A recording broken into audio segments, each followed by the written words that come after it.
Shabbat Shalom, mis queridos Javerín, mis queridos amigos, hermosa, preciosa familia. Qué bueno saludarles en este hermoso día de Shabbat que el Eterno nos permite tener en medio de nosotros y poder a través de este medio llevarles a ustedes esa enseñanza que toca los corazones, esa enseñanza que abre el nefes, la neshama, el espíritu, el alma de la persona, para poder tener esa relación personal, íntima con el Creador.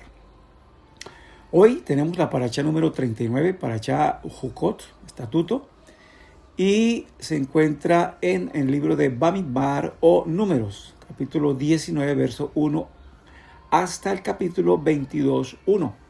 Y hoy el tema, ¿verdad?, que nos ocupa, que quiero compartir con ustedes, lo he titulado El pozo de Miriam, la roca y el agua de vida.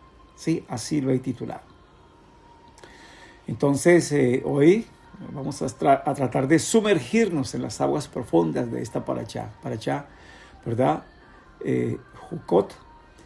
Y es una porción de la Torá que desafía nuestra lógica, ¿sí? Porque ahí comienza con el misterio insondable de la vaca roja y nos lleva de inmediato a través de el dolor, la pérdida y la transición en el desierto, ¿sí? Cosas que ocurrieron allí en el desierto.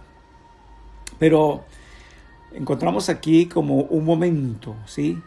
Un momento como bisagra en el capítulo 20 de Números, y allí esto define todo el destino de la generación del desierto, y también guarda una llave profética impresionante, ¿verdad?, para nuestras vidas hoy día.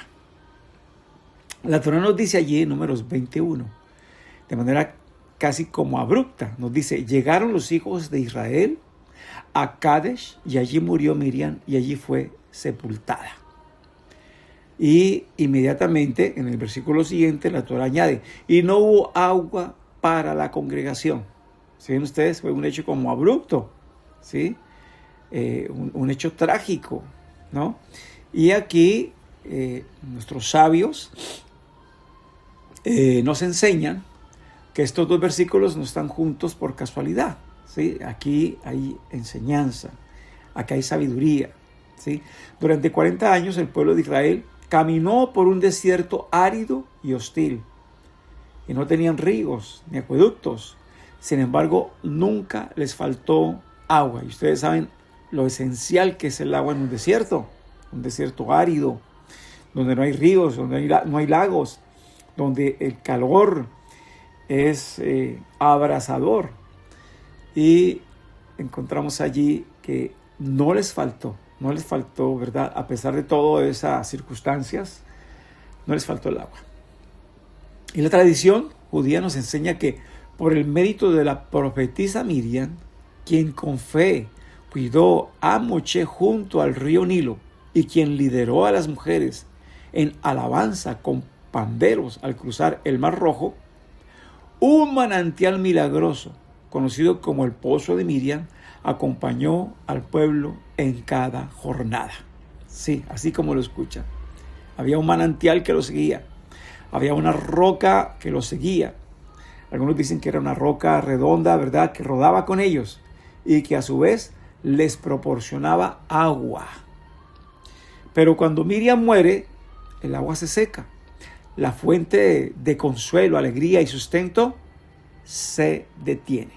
Y entonces aquí empieza, ¿verdad?, una crisis por esta escasez, ¿sí? Esta escasez tanto natural como espiritual.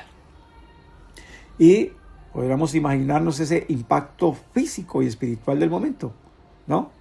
En ese momento, ¿verdad?, a la muerte de Miriam, que representa el fin de una era, que representaba la dimensión del canto, de la institución profética o intuición profética, de la frescura en medio del calor del desierto, ¿sí? Entonces, pónganse ustedes a pensar, ¿verdad?, ese impacto físico, ese impacto espiritual del momento.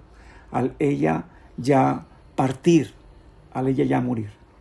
Entonces, al desaparecer ella, el pueblo obviamente entra en pánico. Se miran seguramente los unos a los otros, miran sus gargantas secas y vuelven a quejarse contra Moshe y contra Aarón. Ahora, podríamos preguntarnos, ¿por qué Dios permitió que se secara el pozo? Sí, que se secara el pozo. ¿Por qué Dios permitió esto? Bueno, aquí hay lecciones muy importantes, ¿no? Dios quería enseñarle a Israel y también a nosotros una lección fundamental. Los líderes humanos, por más santos que sean, son temporales. ¿Sí? Todos los líderes son temporales. Las bendiciones que fluyen a través de ellos no les pertenecen a ellos, pertenecen a la fuente eterna que es el Creador. Y cuando se nos quita aquello en lo que nos apoyamos humanamente, Dios nos está obligando a mirar más alto, por encima de las circunstancias, por encima de lo que nos rodea. Dios nos está llamando a que miremos más alto que todo eso, que el problema que tienes, que las circunstancias que estás viviendo, ¿verdad? Que miremos un poco más alto de esa tormenta, ¿sí? Que miremos un poco más alto de esa aridez, de ese desierto, que miremos más alto, ¿no? Y es allí donde debemos recordar lo que nos dice el escritor de Hebreos, allí en el capítulo 12, verso 2. Puestos los ojos en Yeshua, el autor y consumador de la fe obediente, de la emuná obediente, ¿sí? Entonces, ahí es donde tenemos que mirar a Yeshua, tenemos que mirar hacia arriba, tenemos que mirar por encima de las circunstancias que nos rodean, de la situación que estamos pasando, del sufrimiento, del dolor, de la necesidad. Tenemos que poner nuestros ojos en Él, que es la fuente de todo, ¿sí? El pozo físico de Miriam entonces se había secado, pero la fuente de aguas vivas seguía allí. Muy bien, entonces vamos a ver aquí, ¿verdad?, acerca de esta roca que lo seguía. Y aquí se nos revela algo en el Código Regal o Brit Hadashah o Nuevo Testamento, ¿no? Es aquí donde el apóstol Pablo o Rab Shaul, en los escritos, ¿verdad?, del Nuevo Testamento o Código Regal, nos abre los ojos a un misterio oculto en el desierto. Allí en 1 Corintios 10, del 3 al 4, él describe reflexionando sobre nuestros padres en el desierto. Y él anota lo siguiente: y todos comieron el mismo alimento espiritual, y todos bebieron la misma bebida espiritual, porque bebían de la roca espiritual que los seguía, y la roca era el Mesías, Yeshua. ¡Wow! ¡Qué cosa tan hermosa! Aquí está hablándose acerca de esa preexistencia del Mesías. Aquí se está hablando de que el Mesías estaba allí presente en esa roca, dándoles a ellos el agua que necesitaban en el momento, ¿sí? Revela que esa roca es el Mashiach, el Yeshua, ¿sí?, nuestro santo maestro. Y qué revelación tan asombrosa, ¿sí? El Midrash judío ya hablaba de una roca o un pozo que rodeaba o seguía al pueblo por el desierto. Pero aquí Rab Shaul, inspirado por el Ruach HaKodesh, el Espíritu Santo, nos revela la identidad de esa roca, y era el Mesías. El sustento de Israel en el desierto no era solo un fenómeno geológico o un milagro aislado. Era la presencia preexistente de Yeshua protegiendo, nutriendo y sosteniendo a su pueblo, sosteniendo allí a su novia. Cada gota de agua que apagó la sed de los israelitas durante 40 años testificaba ¿de quién? Del Mesías. En esta parashá, Dios le dice a Moshe: toma la vara y habla a la roca a ojos de ellos, y ella dará su agua. Números 28. En una ocasión anterior, en Éxodo 17, versículo 6, Dios le había dicho a Moshe que golpeara la roca, pero esta vez la orden era diferente. Debía hablarle a la roca, hablar con los ancianos y hablarle a la roca. Pero Moshe, enojado por la rebeldía del pueblo, desobedece y golpea la roca 2 veces. El agua obviamente brota por la misericordia divina, por la misericordia de Dios, pero Moshe es castigado sin entrar a la tierra prometida. Podríamos preguntarnos, ¿por qué fue tan severo el castigo aquí? ¿Sí? A pesar de que Moshe oró, pidió perdón, no pudo entrar a la tierra prometida. Entonces, más allá de la desobediencia y la ira, Moshe rompió un cuadro profético celestial, algo que ya estaba determinado, algo que el Mashiach debía hacer, ¿sí? Y aquí parece que Moshe rompe ese cuadro profético establecido por el Creador. La roca, el Mesías, solo necesitaba ser golpeada una vez en la historia. Y esa vez está representada en su sacrificio en el madero por nuestros pecados. Después de ese golpe único, la roca ya no necesita ser golpeada más. Para recibir el agua viva hoy, no necesitamos sacrificar de nuevo al Mesías. Solo necesitamos creer en Él. Necesitamos hablarle a la roca. Necesitamos clamar con nuestra boca, pedir en oración, invocar su nombre, y el agua de vida fluirá. Eso es lo que necesitamos hoy día. Y ahí Él hizo un sacrificio perfecto, único, que limpia nuestros pecados, y pecados que no tenían provisión en la ley levítica. Aún esos pecados Él nos limpia, Él nos restaura, Él nos libera. Y lo hizo una vez para siempre. Ahora, ¿qué conexión encontramos nosotros aquí con Yeshua y el agua viva? Bueno, esta conexión alcanza su punto culminante allí en los evangelios. Cuando los leemos y encontramos allí en el evangelio de Juan, como Yeshua, presentándose precisamente como el cumplimiento de este pozo del desierto, ¿verdad? Allí, revelándole esto a la mujer samaritana, ¿sí? Acerca de ese pozo en el cual se acerca Yeshua, ¿verdad? Y también se acerca esta mujer a sacar el agua, allí en Juan 4, 13 al 14. Y le dice así: cualquiera que bebiere de esta agua, volverá a tener sed. Mas el agua que bebiere, del agua que yo le daré, no tendrá sed jamás, sino que el agua que yo le daré será en él una fuente de agua que salte para vida eterna. Qué hermosas palabras, qué hermosas palabras. Y es así, sí, es así, porque cualquiera que sacia su sed con el agua natural, sí, más tarde puede tener agua y tendrá que seguir saciando su sed. Pero aquí, el agua que está hablando nuestro santo maestro, es el agua espiritual, esa agua que salta para vida eterna, ese espíritu que reciben todos aquellos que son sellados, que son renacidos de nuevo, que nacen de lo alto por voluntad divina, y a través de ese nacimiento tienen esa vida eterna. Ese sello que el Eterno nos da a través de su Rúa certifica, son las arras de esa herencia, ¿sí? De esa herencia eterna, ¿no? Adquirida para alabanza de su gloria. Entonces, por eso repito estas palabras que de verdad nos llenan de gozo, de alegría y de esperanza. Cualquiera que bebiere de esta agua volverá a tener sed, mas el que bebiere del agua que yo le daré no tendrá sed jamás, sino que el agua que yo le daré será en él una fuente de agua que salte para vida eterna. Qué hermosas palabras. ¿Ya tomaste de esa agua? ¿Ya bebiste? ¿Estás lleno de esa agua? El pozo de Miriam se secó cuando ella murió.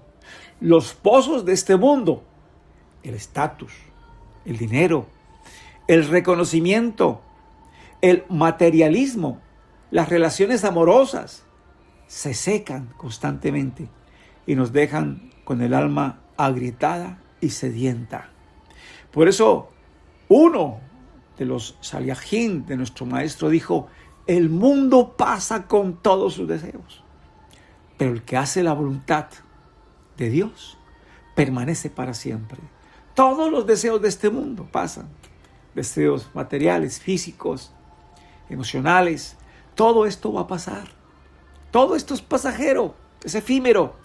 Pero aquel que se detiene a hacer la voluntad de Dios, aquel que tiene fe obediente, emuná obediente, permanece para siempre. Dice aquí, ¿verdad? La Escritura: será en él una fuente que salte para vida eterna. El agua que emana de Yeshua no depende de circunstancias terrenales. Es una fuente interna, inagotable, que salta para vida eterna, que restaura, que sana, que libera, que salva. Eso es lo que hemos encontrado en el Mesías, Yeshua. La salvación de nuestras almas, la liberación de todo aquello que nos ataba a este mundo, los vicios, la lujuria, la mentira, el engaño, la manipulación, la soberbia. Él sana las dolencias, tu enfermedad. Él restaura tu alma que está herida, amargada, angustiada, sin paz. Es una fuente inagotable que salta para vida eterna. Y más adelante, allí en el Evangelio de Juan 7, 37 al 38, durante la festividad de Sukkot, o sea, la fiesta de los tabernáculos, en el momento exacto en que los sacerdotes realizaban la ceremonia de la libación del agua, recordando precisamente el agua que Dios les dio en el desierto, Yeshua se puso en pie y alzó la voz diciendo: si alguno tiene sed, venga a mí y beba. El que cree en mí, como dice la Escritura, de su interior correrán ríos de agua viva. Esto es real y esto ha llegado a su cumplimiento para todos aquellos que creen en Él, que toman de esa agua de vida que es Él, que confían en Él y andan en sus pisadas.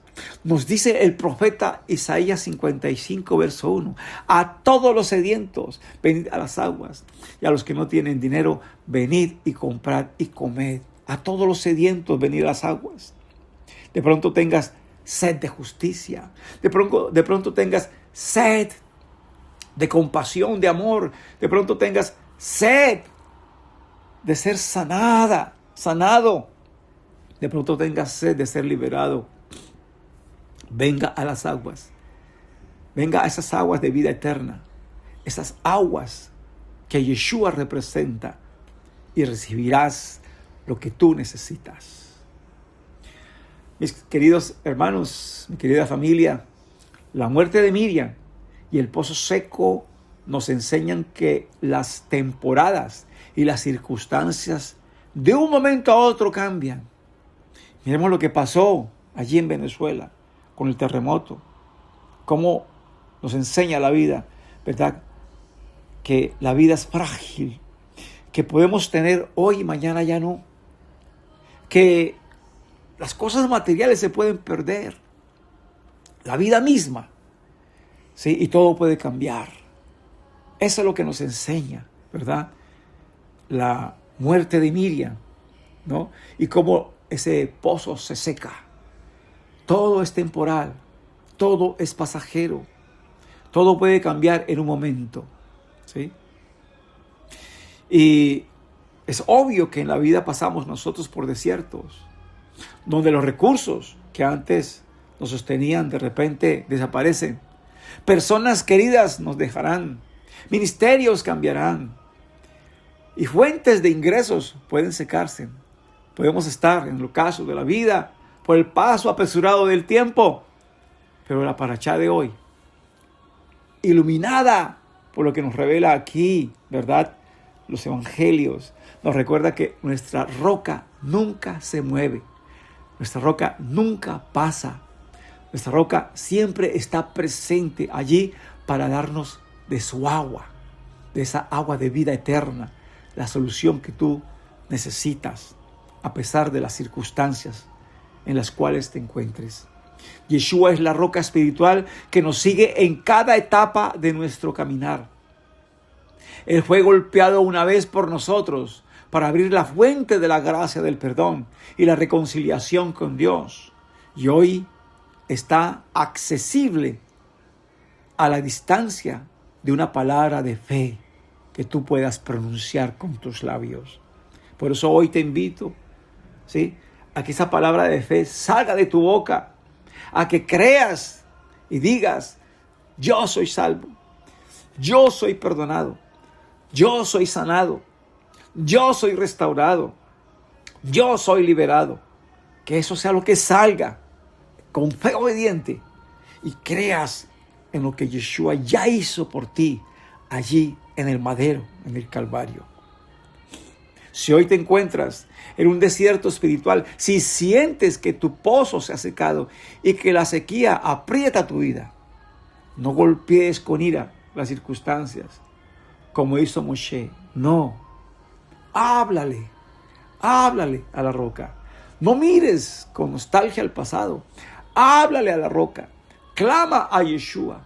Bebe de su espíritu y permite que su agua viva limpie tu impureza, sacie tu sed y se convierta en un manantial que fluya desde tu interior hacia un mundo que perece de sed.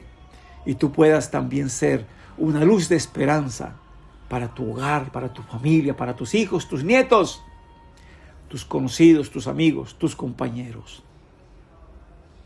Te llene de esperanza y alegría que todo va a salir bien, que todo ayuda para bien. Sigue tomando de esa agua viva. Sigue con esa sed de vida. Dice el salmista: mi alma tiene sed, sed de Dios vivo. Así como el ciervo brama por las corrientes de las aguas, así clamo por ti, oh Dios, el alma mía. Mi alma tiene sed del Dios vivo. Que el Creador nos conceda la fe obediente para poner nuestros ojos siempre en la roca eterna, que es Yeshua, nuestro Señor. Mis amados, recuerden que aquí enseñamos para que tu relación con el Creador sea cada vez mejor. Que estas palabras de esperanza llenen tu vida en esta hora. Que estas palabras de fe cambien tus circunstancias y puedas venir a tomar de esas aguas de vida que Él promete. Los dejo allí, mis amados, para todos. Shabbat Shalom y Shalom Ubrajot. Paz y bendiciones. Hasta una próxima.